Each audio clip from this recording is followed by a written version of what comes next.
अस्सलामुअलैकुम दोस्तों, आज मैं आपको बैटरी रिपेयर करने का तरीका बता रहा हूँ। अक्सर मोबाइल वाटर डैमेज जो होते हैं उनकी बैटरी को अगर पानी लग जाए सामने तो बैटरी ट्रिप कर जाती है। जैसे हम फ़ोन को लगाते हैं तो एक दफ़ा मोबाइल थोड़ा सा ऑन होता है, साथ में बंद हो जाता है। अगर चार्ज पर लगाते हैं तो बैटरी 100% शो होती है पूरी। तो दोस्तों आप देख सकते हैं ये B- लिखा हुआ है, तो ये बैटरी का माइनस पॉइंट है और ये प्लस पॉइंट है। तो दोस्तों हम बैटरी को चिमटे की मदद से चेक करेंगे। तो दोस्तों बैटरी के नीचे, इस चिप के नीचे डबल IC लगे होते हैं। इस चिप के नीचे की साइड पर डबल IC लगे होते हैं जो बैटरी भीगने की वजह से ट्रिप कर जाते हैं। मैं चिमटे की मदद से ये पॉइंट टच कर रहा हूँ तो दोस्तों कोई रिस्पॉन्स नहीं है, जबकि ये जो डायरेक्ट पॉइंट बैटरी के सेल में से आ रहा है इसको टच करूँगा तो देखें आप, ये स्पार्क हो रही, धुआं निकल रहा है, बल्कि करंट की वजह से चिमटे की नोक सुरख हो रही है। तो दोस्तों हम शोल्डर की मदद से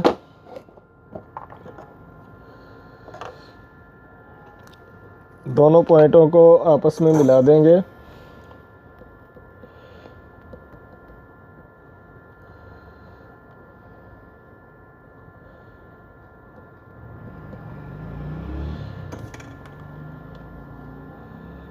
मैं इसको अच्छे तरीके से अच्छी तरह शोल्ड कर देता हूँ और साथ में दूसरे पॉइंट को भी, और ये फालतू वायर मैं इधर से काट देता हूँ। तो दोस्तों अब इस पॉइंट का फुल कनेक्शन हो चुका है बैटरी के B- के साथ। तो दोस्तों ये तो मैंने आपको सैंपल दिखाया है क्यों की बैटरी है। तो अब मैं आपको सैमसंग की बैटरी के बारे में बताता हूँ। ये बैटरी है जो ट्रिप कर गई है मोबाइल भीगने की वजह से। बैटरी भी अंदर थी तो बैटरी ट्रिप कर गई है।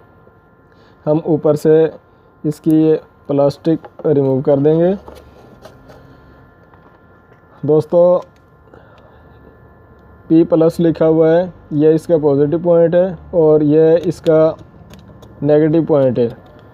तो ये जो सामने आप पॉइंट देख रहे हैं, ये जो नीचे IC लगे हुए हैं, ये डबल IC नीचे लगे होते हैं बैटरी कैपेसिटी को बरकरार रखने के लिए और चार्जिंग करवाने के लिए। तो दोस्तों हम जंपर की मदद से इस पॉइंट को आपस में मिला देंगे।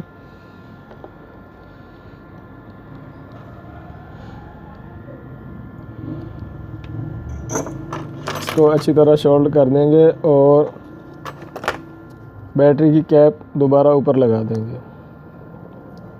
तो दोस्तों अब अगर हम इसको यूज़ करेंगे तो ये प्रॉपर काम करेगी, चार्ज भी ठीक होगी और फ़ोन ऑफ भी नहीं होगा। तो दोस्तों ये था ख़राब बैटरी रिपेयर करने का तरीका, वाटर डैमेज और ख़राब ट्रिप हुई बैटरी। तो दोस्तों वीडियो देखने का शुक्रिया।